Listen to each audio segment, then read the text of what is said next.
Welcome to the People's Candidate Forum.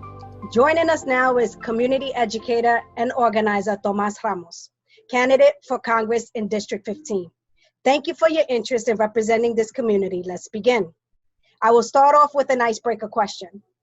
Please share a 1 to 2 word intention you hold for today's interview.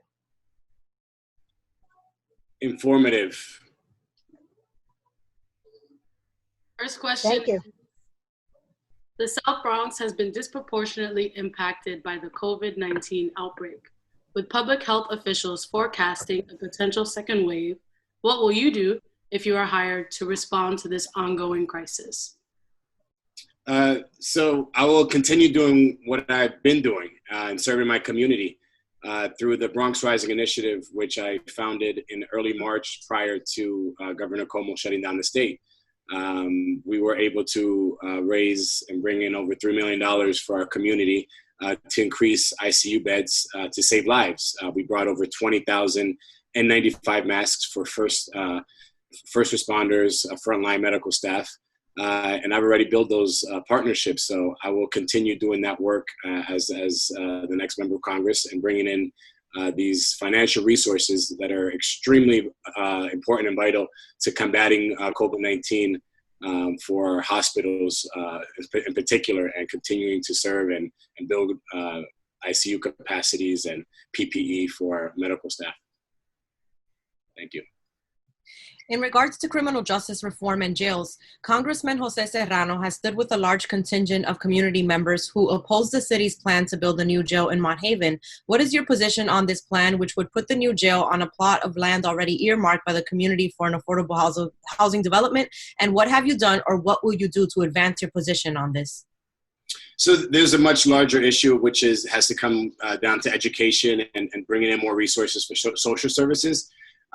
Do I believe new jails should be, being built? No, I don't. I believe that we should be focusing on restorative practices and really focusing on educating our community a lot more and bringing those resources into the important places like community centers, like where I was working as a director in a NYCHA community center, where I was doing restorative justice circles. So what the Bronx, there's the Bronx Defenders, they did an initiative, Bronx Community Solutions, I apologize, where first time people that are arrested from ages of 14 to 24, I believe, instead of going through the traditional spaces of going through the court system, they come into our community centers and we do restorative justice circles. So that's something that I want to continue advocating for, so we can decrease the population of young people incarcerated and focus more on the whole child and doing restorative justice practices in our own community, in our own community centers, like I have been doing. So I'll continue doing that, as the next member of Congress, and really focusing on bringing in funds and getting to the root cause of the issues, because we never talk about preventive practices, and we always are reactive instead of proactive. And I take the proactive, preventive approach. Thank you. I have a quick response question for you. Yes. Please complete the following sentence. Today, I want to make the world a better place. Thank you. Thank you. Now a question about public housing. Residents of NYCHA have been facing deplorable conditions for decades due to federal underfunding. What will you do to fix public housing with less public funding available than ever because of the current economic crisis? Yeah, this investment has been going on for over 30 years. NYCHA needs to be fully funded. It gets most of the funding from HUD to the federal government. I believe about 60%, and we really need an advocate and a fighter that's going to continue fighting for these resources. If we're not, I know right now there's a lot of controversy around RAD and whatnot, but we have to really get the community involved. So that's why if you go to my website, tomasforcongress.com, I've proposed having more community say on what's going on and when we want new tenants to come in, the co-op model works better, where we actually have community have a invested stake on who is actually coming in our communities and how we're going to really, tackle some of the issues that are going on. I believe that once community members have a say on what's going on in their community, they're going to take better care of it, and there's going to be more engagement as well. But we really need to fully fund NYCHA, and that has to be in the federal level, and I will continue fighting to do so when I'm the next member of Congress. Thank you. Sorry, Joe. Let's talk about affordable housing. Who really is it affordable for?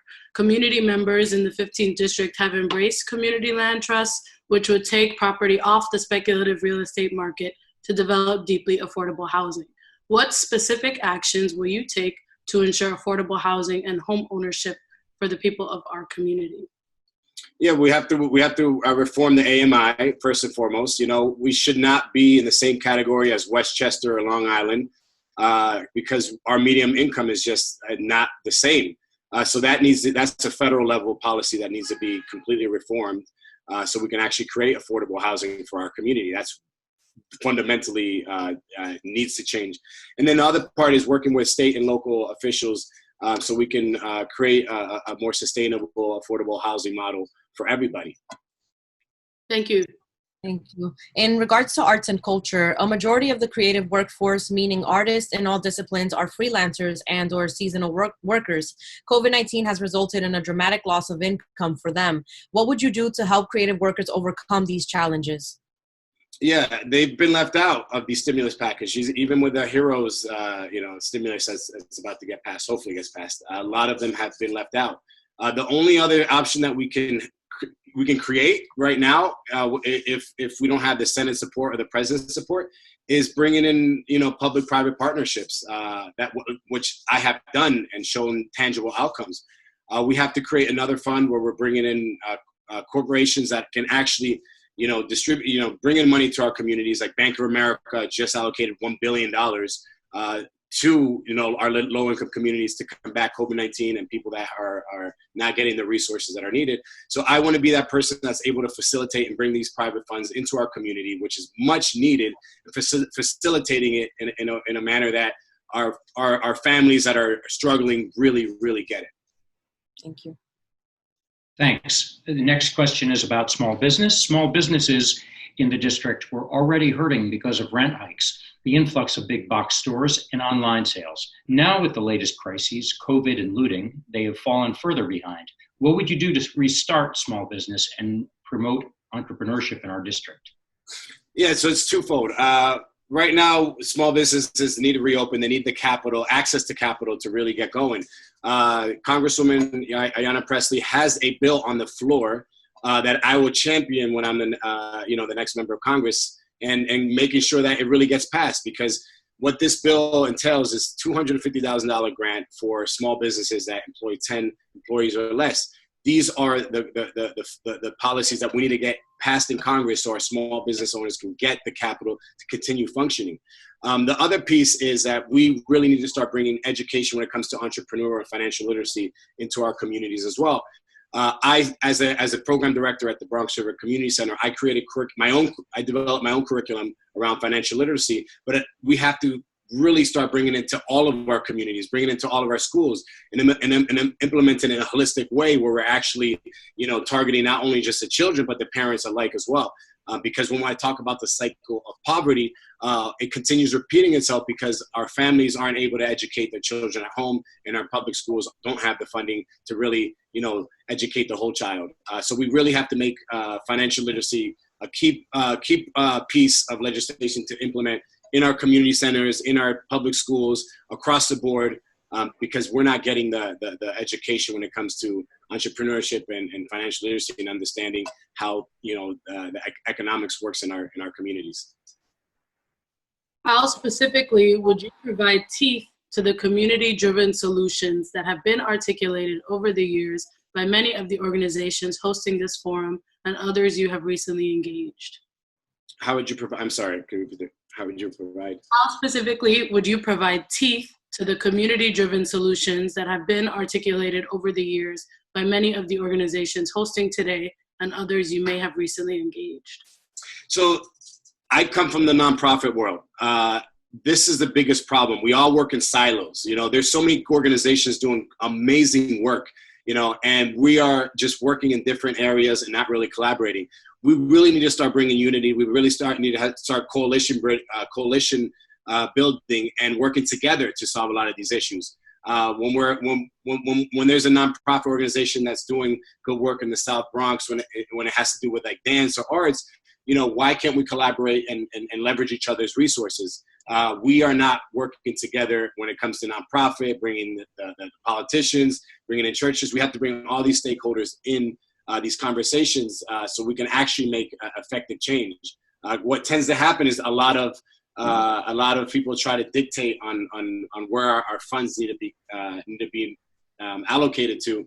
But we need to get the community input. We need to bring young people in the conversations. We need to bring community leaders in the conversations and start really getting down to the nitty-gritty of the work and how we're going to accomplish this together. Thank you. Thank you. All right, so I have a rapid response question for you. Please answer yes or no. Do you think drug use is a criminal justice concern? No. Thank you. How would you use your leverage in the federal government to address the South Bronx's vulnerability to the impacts of climate change? Well, we have to pass policy, on the federal level. I am a big believer in the Green New Deal, and obviously it's very controversial because it's very expensive. But there's pieces of the Green New Deal that we can actually get passed in Congress if we really start educating the rest of the country how important it is. So that's how we're going to combat it. We have to educate people what the Green New Deal really consists of and how important it is that our communities start getting environmentally efficient and friendly, because as we've seen how the Bronx has suffered through pre-existing health conditions when our children are born, with asthma because of just the environment in itself in the Bronx. Thanks. Thank you. To wrap up our People's Candidate Forum today, how would you articulate a set of planning principles that will guide development, that will serve to both preserve and grow the district? And how would you include the community in the adoption of these principles? Yeah, it comes back to the community aspect of it. We are more divided than ever before. We have to bring our communities back, Our communities are struggling. There's so much insecurity for the future. So we really have to have a message of unity and hope that things are going to be better and things are going to be okay. Because the reality of the fact is things are not going to change overnight. It's not.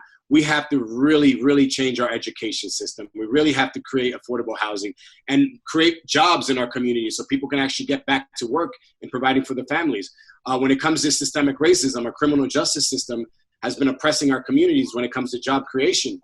People that have felonies are still having trouble, getting jobs. So that's why I proposed my criminal justice reform when it came to the Federal Fair Chance Act, which basically no employer can run background checks until you're given a conditional offer. And then if you have a felony, you're able to get public housing and able to get Pell Grants. These are specific policies that in the federal legislation we can get passed and put an end, to systemic racism to some capacity. But we're ultimately dealing with poverty, and the only way to combat poverty is to really bring in resources to educate our communities. And I say the community school model is one of the best models because it's not just teaching our children, it's teaching our families. We have a huge immigrant community that does not have the resources, that don't know how to facilitate things. Even just applying for unemployment, they don't know how to do that. They don't know where to go. So we really just need to start informing our community and be creating better systems to get this information out in English, Spanish, in all these different languages that we speak in the Bronx. Thank you, Tomas. Please answer this next question with a yes or no. Before today, had you taken a pledge against taking money from big corporations like real estate developers and other special interests? If I've taken a pledge, yeah, I'm not taking any money from them, no. Thank you. Thank you. Thank you for your interest in serving as the next congressperson in District 15. The people of the district will make a decision on June 23rd. Be safe and be well. Thank you. Thank you all. Thank you.